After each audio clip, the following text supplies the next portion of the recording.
Bulletproof Radio, a state of high performance. You do have a study in overweight women, though, that you've done as well, right? Yeah, on Tell me about fasting. that. Yeah. So this is the one where I was just mentioning before, where we fed them. This is the one where we fed them all of the foods. So we had 4 groups of women. We had women who were randomized to intermittent fasting with caloric restriction.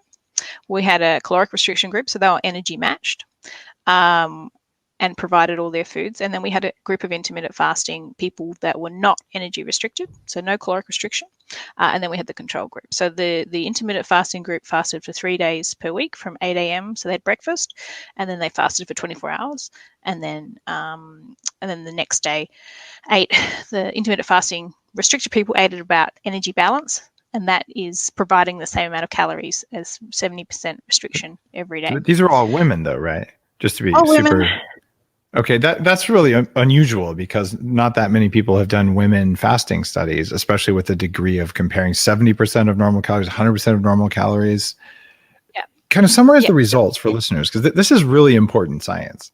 Well, we saw that intermittent fasting 70, so the caloric restriction intermittent fasting, really it outperformed caloric restriction in terms of weight loss and in terms of improving health. So it was unexpected. We thought that providing all the foods to everyone, and we didn't want to get weight loss. We wanted to have exactly the same amount of weight loss in both the groups, so we could see whether intermittent fasting is beating caloric restriction without being different for body weight.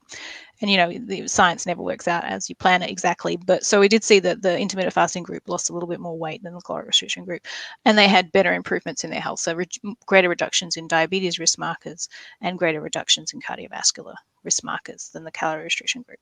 So we proved our hypothesis, but we did get a little bit more weight loss than we wanted in one group, so that makes us not be able to say, is it the weight loss or is it the fasting, which is exactly what we wanted to do,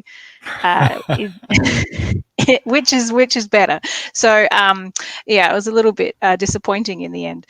But the interesting for the women thing we in the saw, study, the women in the study, though, it wasn't disappointing at all, because most people overweight are happy to lose some weight. So you did get a great outcome for the people in the trial, but the data hid from you. Okay, that's funny. And what we saw really was they were doing great on the fasting days. So our ladies in that study, it was an 8-week trial. It wasn't long term. And in this case, I think more than 50% were very happy to do it. I think intermittent fasting was very new when we ran that trial too. So it had really only just come out. Michael Mosley's book came out during the trial. And so it was all over the media, and they were excited to be a part of this study. And so I think that maybe that had something to do with it. I don't know, but they were very adherent, and they had trouble eating on their eating days enough, all the food we gave them, so they weren't actually that hungry. They had their fasting day, they did great on it, they were really compliant, and then they got to their eating day and they didn't eat all the food we gave them, so that's why they lost that little bit more weight, I think, than the calorie restriction group. I don't think it was magic. I don't think that they had, super metabolisms or anything like that. But maybe there were some appetite changes that makes them not be so hungry. And potentially it's ketones, potentially it's ghrelin. We don't know. That they are, even they're not that hungry the next day. They can't overeat. They don't want to overeat.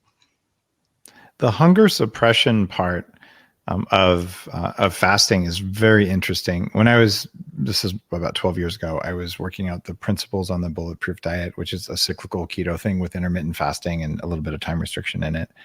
And I said, I'm going to eat 4,500 calories a day, but generally either have intermittent fasts for breakfast or only have fat and nothing else at breakfast. And it was so hard to eat that much food because you're just not hungry. But the reason I was eating so much is I was trying to say, I'm eating enough calories to gain 20 pounds, but I'm only going to gain 3 pounds. Therefore, the calories in, calories out equation is just flawed. But what I did was I lost weight. And I kept losing weight even on a stupid amount of calories, which this is not the Bulletproof diet, though, guys, for your listening. I don't recommend you overfeed at all. It's not good for you to overfeed. There's lots of evidence it's bad for you. But I was just sort of trying to disprove something. And I did it for probably longer than was smart. because I felt really good and I had a ton of energy and I lost weight. But you can do it eating when you're only hungry, and magically you probably do get caloric restriction without noticing or caring, which is the whole goal. Versus like when you're obese, you're saying, I'm just going to eat, rice cakes and, low fat puffs of something or another. You're just ravenous all the time, and it's very hard to maintain compliance. And then it messes with all sorts of things like blood sugar. So I know that there's, like, we're circling around with all this research, that there's something magic that's happening here, but we aren't certain exactly what all the pathways are, right? No, we're not certain at this point. And yeah, it could definitely be the ketones coming up. And I mean, we know that, from all of the LCD diets that are out there, and how that works, we don't know. But the LCD diets, they really bring up the ketone levels. The liquid calorie diets, and your paleo type diets bring up ketones, and they are, in humans anyway, suppressing hunger. How that works really has not, because it doesn't seem to work so well in mice.